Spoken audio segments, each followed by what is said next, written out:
పాకిస్తాన్లో కొత్తగా ప్రారంభించిన ఓ షాపింగ్ మాల్ను అక్కడి ప్రజలు అరగంటలోనే లూటీ చేశారు. కరాచీకి చెందిన ఓ వ్యాపారవేత్త విదేశాల్లో ఉంటున్నారు.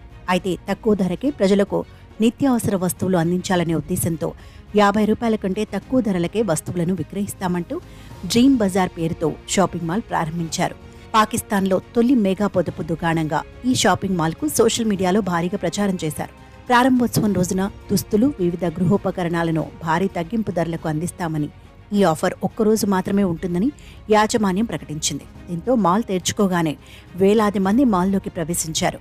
మాల్ బయట ఏకంగా 1,00,000 మంది వరకు వేచి ఉన్నారు. అయితే ఆ రద్దీని కంట్రోల్ చేయడం సెక్యూరిటీ సిబ్బంది వల్ల కాకపోవడంతో యాజమాన్యం కూడా చేతులెత్తేశారు. అక్కడికి వచ్చిన వారంతా చేతికి అందిన వస్తువులను తమతో పట్టుకుపోయారు. ఇంకేముంది, షాపింగ్ మాల్ ప్రారంభించిన అరగంటకే మొత్తం లూటీ అయింది. ప్రస్తుతం ఈ ఘటనకు సంబంధించిన వీడియో సోషల్ మీడియాలో వైరల్గా మారింది. అయితే ఈ మాల్ను అత్యంత రద్దీగా